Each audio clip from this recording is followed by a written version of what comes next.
Nossa, nem vi vocês aí. E aí, pessoal, tudo bem?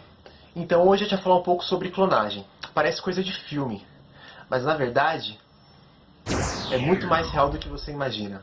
Então o que é clonagem cientificamente falando? Clonagem é o processo utilizado para criar réplicas geneticamente exatas de células, tecidos ou organismos. O resultado da clonagem, que tem a mesma composição genética do original, é chamado de clone. Existem tipos diferentes de clonagem. Existe a clonagem natural, a clonagem de genes, a clonagem reprodutiva e a clonagem terapêutica. Clonagem natural é o processo de reprodução assexuada de bactérias, de alguns fungos, plantas e algas, gerando populações de indivíduos completamente idênticos. Clonagem de genes é a produção e ampliação de segmentos específicos de DNA através de um vetor. Clonagem reprodutiva é o processo que consiste na fusão de uma célula somática retirada de um indivíduo animal com o óvulo, o qual foi previamente retirado o núcleo original.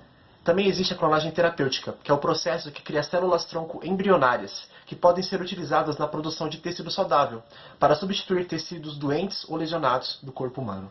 As primeiras ideias de clonagem surgiram em 1938, com Hans Sperman, que propôs um experimento que consistia em transferir o núcleo de uma célula em estágio tardio para um óvulo.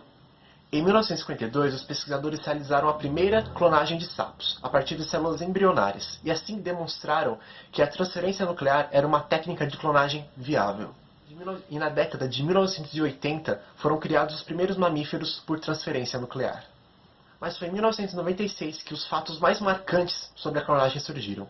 Os pesquisadores Ian e Keith divulgaram a clonagem da ovelha Dolly, gerada a partir de uma célula somática já diferenciada de um doador adulto.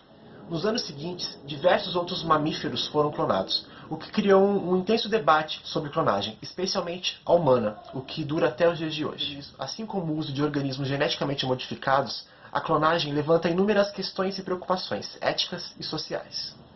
Para muitos cientistas, a questão mais problemática é o uso da técnica para o melhoramento de indivíduos. Essa questão pode ter consequências muito perigosas, pois remete à possível criação de uma linhagem de super-homens, com características muito diferentes dos demais humanos. Em 2001, cientistas começaram a explorar essa tecnologia como uma maneira de criar animais pertencentes a espécies ameaçadas ou extintas. No Brasil, a Embrapa já realiza clonagem de bovinos e, junto com alguns parceiros, lidera projetos de clonagem de espécies selvagens ameaçadas. No final de 2012, a Comissão de Meio Ambiente do Senado aprovou uma lei que regulamenta as atividades de pesquisa, produção, importação e comercialização de animais clonados. A aprovação dessa lei também deve garantir a prestação de contas à sociedade em relação às questões ambientais.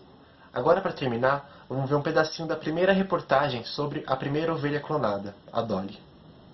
Os cientistas que conseguiram a cópia perfeita de uma ovelha garantem: vai ser possível fazer a mesma coisa com o ser humano. Todas as ovelhas parecem iguais, mas Dolly, um jovem animal de 7 meses, é mais igual do que todas as outras. Dolly é a irmã gêmea do próprio pai, uma cópia genética, um clone. Cientistas conseguiram algo considerado impossível: reproduzir num mamífero recém-nascido as células de um animal adulto. O processo funciona assim. De um animal adulto é retirada uma célula da mama. Da célula é separado o núcleo. Um segundo animal fornece um óvulo não fertilizado, também sem núcleo.